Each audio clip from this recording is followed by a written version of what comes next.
Tajuk utama 18 Rabiul Awal 4 November, kebakaran 5 rumah sewa, 5 maut. Kes positif COVID-19 di Selangor meningkat hampir sekali ganda.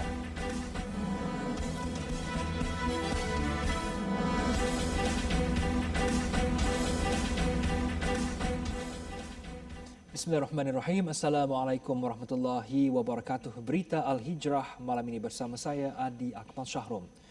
5 orang maut dalam kebakaran melibatkan 5 buah rumah sewa sederet di Lorong Mukhtar, Kampung Delik Kanan, Kelang, Selangor awal pagi tadi. 4 lelaki dan seorang wanita ditemui dalam keadaan rentung di bilik air selepas terperangkap disebabkan pintu belakang rumah yang berjeriji. Pengarah Bomba Selangor Nur Azam Khamis berkata pihaknya menerima panggilan pada jam 3.56 pagi dan bergegas ke lokasi. Sebaik tiba pihaknya mendapati api sedang marak dan memusnahkan keseluruhan rumah berkenaan. Difahamkan 13 mangsa terlibat dalam kebakaran ini namun hanya 5 ditemui maut. Kita dapati bahawa kelima-lima mangsa ini terperangkap di dalam mereka berada dalam satu tempat iaitu di bilik air, di mana kami percaya bahawa mereka cuba menyelamatkan diri dan cuba lari ke bahagian belakang, tapi disebabkan oleh pintu belakang rumah telah dihalangi oleh grill dan berkunci, maka mereka terperangkap dan mereka cuba masuk bersembunyi di dalam bilik air dengan harapan bahawa keadaan bilik air yang sejuk, tapi malangnya kemungkinan mereka tidur asap dan mereka lemas asap.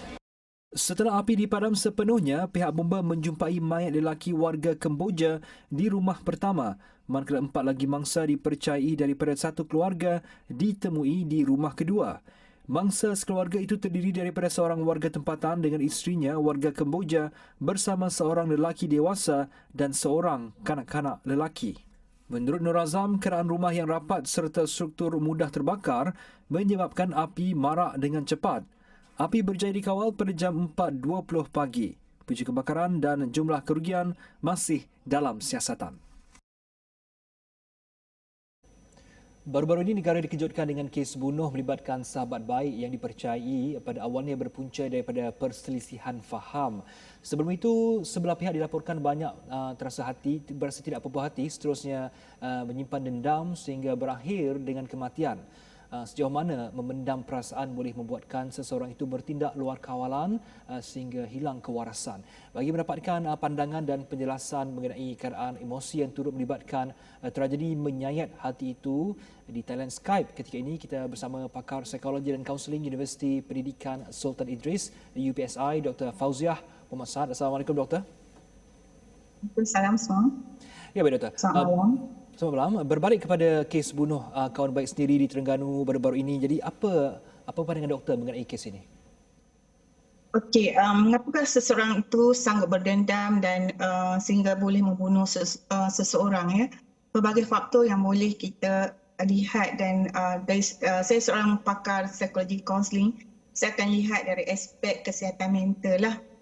Okay, salah satu isu yang mungkin timbul apabila berlaku sehingga membunuh orang lain mungkin faktor marah, dan bagaimana mencetusnya kemarahan tersebut mungkin benda itu berlaku berulang-ulang hinggalah menyebabkan seseorang itu tergamak untuk membunuh orang lain. Kedua, tahap kesihatan mental. Saya tidak tahu pelaku tersebut dan tahap kesihatan mental gadis ini ya. Yang boleh saya dapat apabila saya perlu mendiagnoskan dia dulu untuk mengetahui keadaan tahap kesihatan mental sama ada dia dalam keadaan ringan, sederhana atau teruk lah. Dia tak tahu isu apa yang menyebabkan beliau sanggup membunuh rakan beliau lah. Daripada apa yang kita dapat pada surat khabar dan media sosial, faktor utama adalah marah lah. Marah kerana sering dihina dan dikritik oleh rakannya sehingga kan benda itu berlaku berulang-ulang kali hingga mungkin waktu kejadian tersebut mungkin dia dah jadi macam hilang akal dan terus membuat satu tindakan yang tidak berperi kemanusiaan pada kita yang orang biasa. Tapi kalau kita tak tahu keadaan tahap kesihatan mental waktu pelaku melakukan pembunuhan, mungkin waktu itu tahap kesihatan mental dia berada dalam keadaan yang agak teruk. Ya. Baik doktor, kalau kita lihat dia ada kaitan dengan body shaming dan juga dendam yang dikatakan menjadi faktor kepada tindakan tersebut. Jadi kalau kita lihat dalam banyak keadaan ada yang bertindak membunuh diri kerana tak tahan dengan tekanan-tekanan ini, tapi kali ini dia bertindak kepada orang lain, keganasan kepada pihak yang lain. Jadi komen doktor mengenai perkara ini. Ya, untuk masyarakat sekalian, body shaming ni maksudnya kita membuli orang secara lisan lah. Ya. Contohnya kita mengkritik penampilan seseorang. Contohnya awak kelihatan bodoh lah, awak kelihatan gemuk lah. Ataupun kita membandingkan tubuh badan seseorang dengan seseorang yang lain lah. Ya. Ataupun kita bagi komen pada orang lah. Contohnya, you makan junk food lah, not good lah. Mungkin pada pandangan kita macam bersoal pada dia, tetapi orang yang menerima teguran tersebut dia rasa seolah menghina keadaan fizikal dia.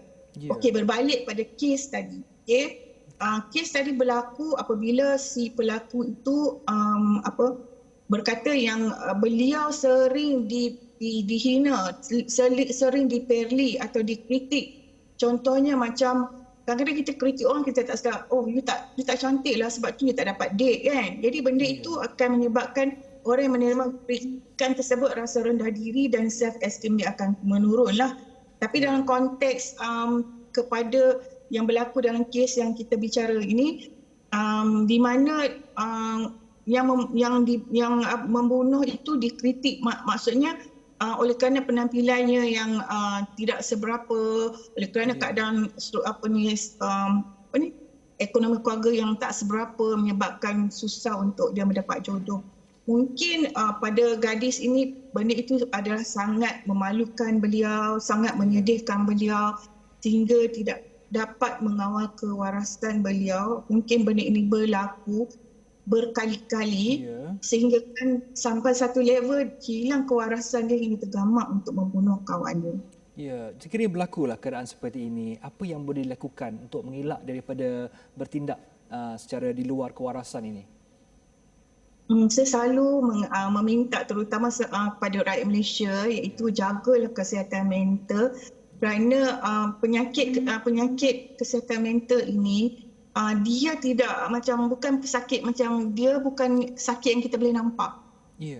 Contohnya sakit jantung nampak, tapi sakit emosi kita ni kan orang tak nampak. So you mesti jaga tahap kesihatan mental you dengan baik. First sekali hadapi kehidupan yang berkualiti lah.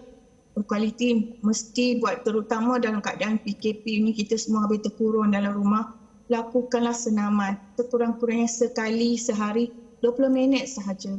Kita boleh buka video, kita tengok. Tak perlu yang aktiviti yang terlalu agresif, yang simple tapi berpeluh. Ini akan riliskan tahap stres kita. Kedua, jaga pemakanan, jaga komunikasi, jaga kualiti hidup kita, jaga hubungan di antara ahli keluarga dan sebagainya supaya dapat mengekalkan tahap kesihatan mental. Kemudian dapatkanlah sokongan terutama sekeliling ahli keluarga, jiran ataupun siapa-siapa je geng dalam WhatsApp kita yang sentiasa bagi support untuk kita untuk kekal dalam keadaan mempunyai kesihatan mental yang baik. Dan terakhir sekali, kalau misalnya ada masalah, jumpalah kaunselor yang profesional di mana kami ini ada etika kerahsiaan yang boleh menjaga rahsiaan. Ya, baik, maksudnya pengurusan stres dan juga kesihatan mental itu penting untuk mengelak daripada perkara ini daripada berulang, insya-Allah. Baik, terima kasih Dr. Fauziah kerana bersama Berita Al-Hijrah malam ini. Assalamualaikum warahmatullahi wabarakatuh. Terima kasih. Sama-sama. Baik, alhamdulillah itu tadi pakar psikologi dan kaunseling Universiti Pendidikan Sultan Idris UPSI Dr. Fauziah Muhammad Saad. Kita ke laporan seterusnya. 7 sekeluarga cemas apabila rumah mereka dinaiki air banjir setinggi hampir 1 meter di Kampung Binjai, Cendering.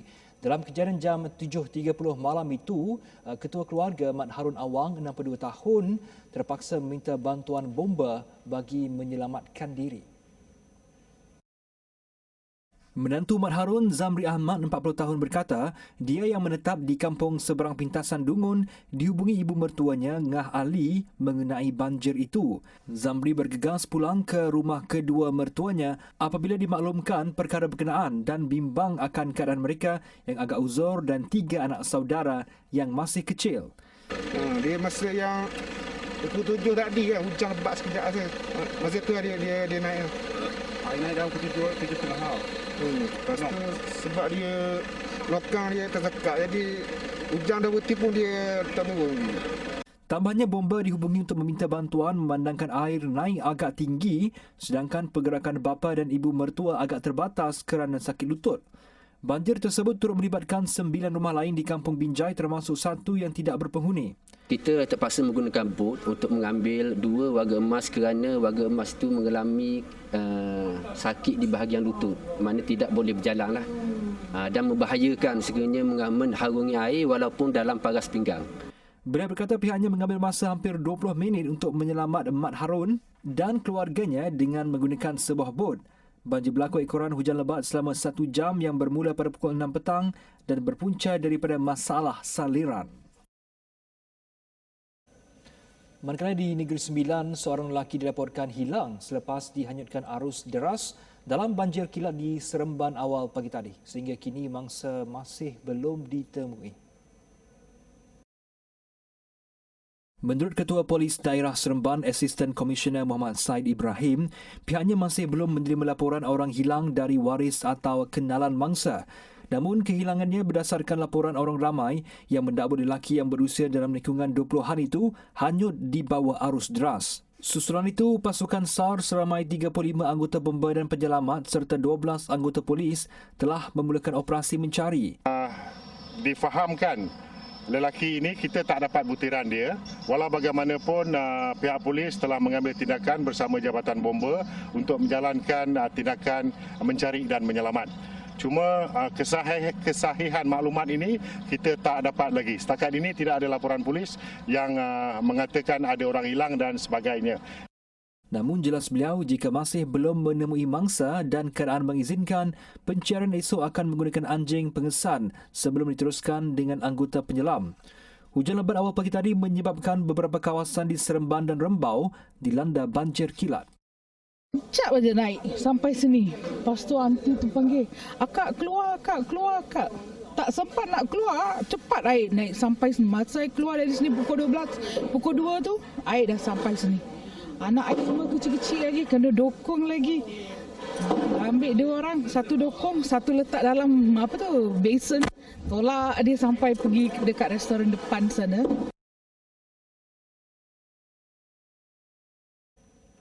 Kastam Perak merampas 1.4 juta batang rokok putih dan kretek pelbagai jenama dalam sebuah rumah kosong di Taman Saujana Bakti, Teluk Intan. Pengarah JKDM Perak Dr. Muhammad Saprin berkata, kesemua rokok yang disyaki barangan larangan kastam itu dianggarkan bernilai RM1 juta termasuk cukai. Setelah menunggu membuat intipan sekian lama, Jabatan Kastam menepati rumah berkenaan rumah yang kosong dan pihak Jabatan Kastam telah memecah masuk premis rumah berkenaan. Hasil pemeriksaan ke atas premis rumah berkenaan didapati sejumlah rokok disimpan dan tidak ada bukti menunjukkan bahawa rokok-rokok berkenaan telah lulus kastam. Beliau berkata demikian pada sidang media di Jabatan Kastam Diraja Malaysia Ipoh hari ini. Rampasan rokok berkenaan dilakukan dalam serbuan pada Sabtu lalu. Menurut Dr. Muhammad, kesemua rokok yang dipercayai dibawa masuk dari luar negara melalui pintu pelabuhan utama negara itu adalah untuk pasaran di sekitar kawasan utara. Beliau berkata kesemua eksibit telah dibawa ke Pejabat Penguasaan JKDM Perak di Ipoh untuk siasatan lanjut di bawah Seksyen 135-1-D Akta Kastam 1967. Di Johor, 6 lelaki diberkas kerana terlibat dalam kegiatan pemburuan haram selain memiliki senjata api buatan sendiri. Suspek berusia 22 hingga 57 tahun itu ditahan di 4 lokasi berasingan dalam Ops Khazanah Bersepadu yang dijalankan dari 21 Oktober hingga malam tadi. Ketua Polis Johor Datuk Aib Han Maidin Picha berkata kesemua suspek dicekup di Kluang, Pontian dan Kulai. Antara bahagian badan haiwan eksotik yang dirampas termasuk bahagian kijang dalam periuk, selain kuku dicaki kuku harimau, trofi kepala kijang dan 2 ekor musang pandan. Turut dirampas 10 laras senjata api buatan sendiri, 110 peluru hidup dan beberapa alat perangkap haiwan liar. Kita memang sekarang strict dengan pelesen-pelesen pemilik yang mana yang datang untuk review kepada saya, tuan-tuan, saya akan pastikan saya akan dibuat dengan teliti. Macam saya batalkan baru ni, yang 2 tu, seorang individu, tuan, ahli penjagaan, dia ada 2 pistol. Bayangkan seorang individu ada 2 pistol, kan? So, kalau tidak dikawal, tuan-tuan, kita akan jadi negara cowboy lah kot, Wild West. Semua satu individu ada 2 pistol. Bayangkan 2 pistol untuk apa? Kan? So, saya review balik, tuan, saya cadangkan untuk dibatalkan. Kes disiasat di bawah Seksyen 36 Akta Senjata 1960, Seksyen 69 Akta Pemeliharaan Hidupan Liar 2010, Seksyen 8-A Akta Senjata 1960 dan Seksyen 60-1 Akta Pemeliharaan Hidupan Liar 2010. Jelas Datuk Ayub Han, pihaknya telah membatalkan syarat memburu terhadap 823 pemegang senjata api di negeri ini. Katanya Jabatan Perhilitan Johor juga tidak lagi mengeluarkan sebarang permit memburu kepada mana-mana pihak. Pemburu haram ini memburu kerana hobi dan ada juga menjual hasil buruan ke restoran makanan eksotik. Pekerja Bangladesh mahu pulang ke Malaysia.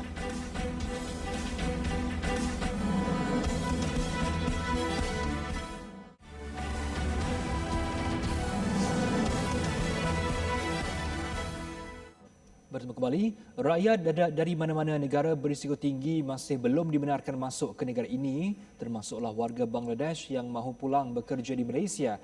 Menteri Kanan Keselamatan Datuk Seri Ismail Sabri Yaakob berkata, Bangladesh masih berada dalam senarai 23 negara berisiko tinggi COVID-19.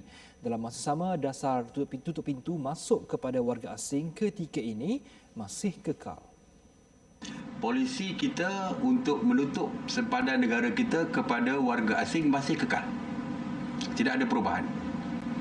Ya, dan kita juga tidak membenarkan pekerja-pekerja asing memasuki negara kita. Ya, kecuali dengan kebenaran daripada Jabatan Immigration dan sebagainya. Dan seperti kita tahu, Bangladesh adalah salah satu daripada 23 negara yang kita perketatkan kemasukan mereka. Kerana Bangladesh juga tergolong di dalam negara yang berisiko tinggi dari segi pandemik COVID-19 di negara mereka. Bagaimanapun, keputusan itu katanya tertakluk kepada kebenaran Jabatan Imigresen. Semalam, agensi media tempatan melaporkan ribuan warga Bangladesh yang terkandas di negara asal berhimpun di pejabat kedutaan di Dhaka mendesak kerajaan negara itu berunding dengan Malaysia agar membenarkan mereka kembali ke Malaysia untuk bekerja. Desakan itu kerana mereka kehilangan punca pendapatan selama hampir 7 bulan selepas terkandas di negara asal.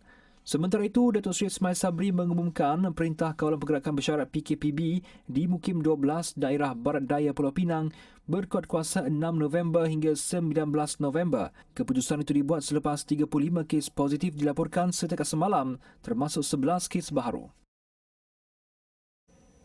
Kes baru COVID-19 di Selangor meningkat hampir sekali ganda berbanding semalam dengan 231 kes direkodkan hari ini. Daerah Hulu Langat mencatatkan bilangan tertinggi dengan 87 kes, diikuti Kelang 57 kes. Di negeri Selangor, 231 kes telah dilaporkan, iaitu 155 kes daripada kluster-kluster sedia ada, termasuk 2 kes daripada kluster baru, iaitu kluster Aero.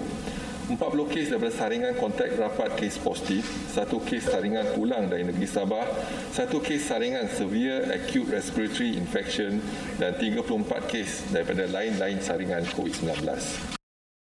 Sabah kekal menjadi penyumbang tertinggi kes sebaharu harian iaitu 646 kes merangkumi lebih 60%. Sementara itu, Melaka, Perlis dan Pahang tidak melaporkan kes baharu. Kes harian masih merekodkan 4 angka iaitu 1,032 kes, 3 daripadanya adalah kes import. 8 kematian dicatatkan hari ini, 7 dari Sabah dan 1 dari Perak. Majlis Perundingan Pertubuhan Islam Malaysia MAPIM menyediakan 2 air cooler besar atau penyejuk udara untuk petugas barisan hadapan di kawasan PKPD Plaza Hentian Kajang. Menurut Setiausaha Agungnya Zulhanis Zainul, sebelum ini pihaknya komited membantu penduduk yang terkesan PKPD, namun kali ini MAPIM cuba membantu memberi keselesaan kepada frontliner yang bertungkus lumus di kawasan berkenaan. Setakat ini, PKPD di Hentian Plaza Kajang memasuki hari ke-8 dan dijangka tamat pada 10 November.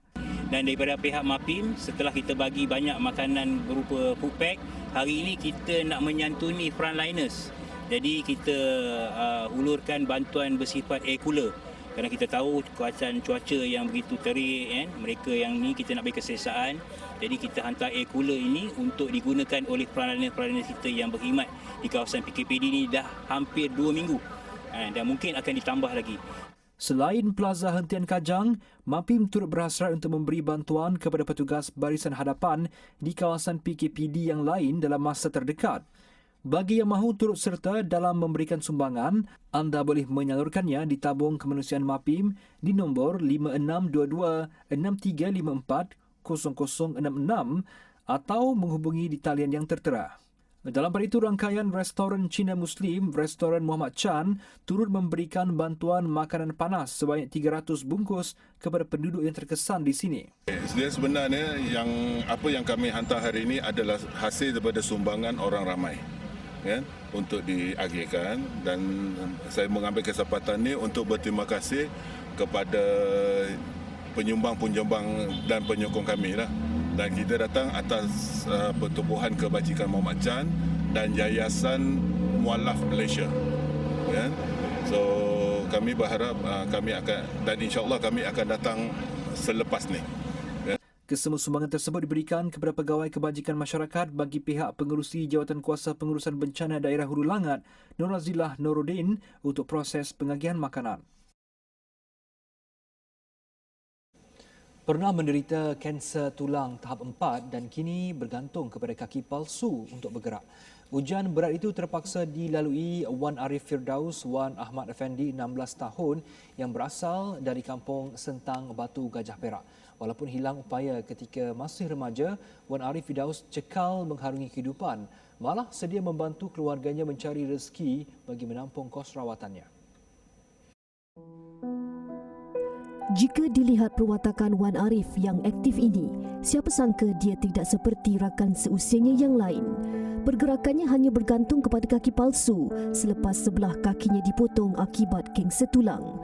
Menurut ibunya, Zeti Firdaus Ramli, 37 tahun, anak sulung dari 3 beradik itu, dikesan menghidap kanser tulang tahap 4 pada 2012 selepas sering mengadu sakit kaki. Lebih menyayat hati apabila Wan Arif sendiri yang meminta supaya kaki kirinya itu dipotong kerana tidak sanggup menahan kesakitan. Mula-mula dah kemo, habis kemo, dia masukkan besi. Besi tu untuk gantikan tulang dia yang kena kanser tu. Jadi besi tu terlampau berat. Setiap sebulan 2 kali dia kena lengthening, kena panjangkan. Bila panjang tu dia tak tahan. Selepas keluar bilik OT dia akan menangis, dia akan mengadu sakit, dia tak tahan. Sampai dia ada berjumpa dengan kawan dia. Kawan dia pun sakit yang sama dan akhirnya kawan itu pun potong kaki. Jadi daripada situ dia rasa macam dia nak potong lah. Walaupun disahkan bebas kanser pada 2018 selepas 14 kali menjalani kemoterapi, anaknya itu masih perlu mendapat rawatan susulan setiap 6 bulan di Pusat Perubatan Universiti Malaya PPUM. Dengan pendapatan suami Wan Ahmad Effendi Wan Muhammad Yaakob yang bekerja di bahagian Dobi Hospital, mereka terpaksa berikhtiar mencari sumber pendapatan lain bagi menampung kos berulang-alik ke PPUM. Memahami kekangan kewangan yang dialami ibu bapanya, Wan Arif menawarkan diri membantu ibunya berniaga roti puri di warung mereka di Kampung Sentang Batu Gajah. Sebab sebelum ni mak kan selalu pinjam dekat orang apa semua kan. So untuk elakkan daripada pinjam tu, saya beritahu kat mak saya niaga lah, lebih senang sebab dapat hasilkan duit sendiri. Selepas pulang dari sekolah, Wan Arif bersiap sedia membantu ibunya di warung bermula 5.30 petang hingga 9 malam. Walaupun bergantung kepada kaki palsu, pelajar tingkatan 4 Sekolah Menengah Kebangsaan SMK Tuh Indra Wangsa Ahmad ini aktif dalam sukan para dan bercita-cita mewakili negara untuk sukan renang. Prihatin dengan nasib Wan Arif, Pegawai Khas Kanan Menteri Besar Perak Muhammad Hafiz Mudin Muhammad Saleh mewakili Datuk Seri Ahmad Faizal Azumu mengunjungi remaja terbabit. Menurutnya, kerajaan negeri sedia membantu membayar kos kaki palsu titanium yang lebih tahan basah untuk keperluan bersukan. Adik Wan Arif ni minat main bola dan dia nak masuk pertandingan berenang. Jadi insyaAllah kami akan berhubung dengan pihak PTUM dan untuk segerakan mendapat kaki palsu untuk adik Wan Arif ni. Selain sumbangan kaki palsu bernilai RM12,250, kerajaan negeri juga akan memberi bantuan lain bagi memenuhi keperluan Wan Arif.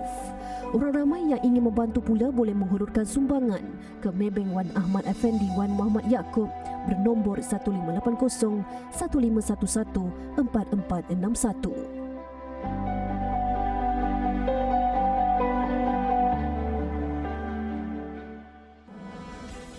Joe Biden atau Donald Trump?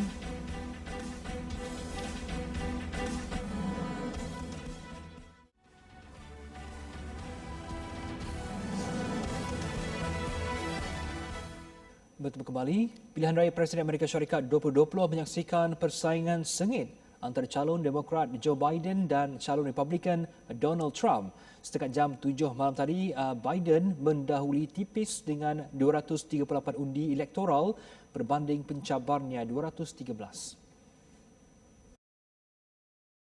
Lebih 150 juta pengundi keluar menunaikan tanggungjawab mereka hari ini yang menyaksikan peratus keluar mengundi yang lebih tinggi berbanding pilihan raya Presiden 2016 walaupun wabak COVID-19 masih serius di negara itu.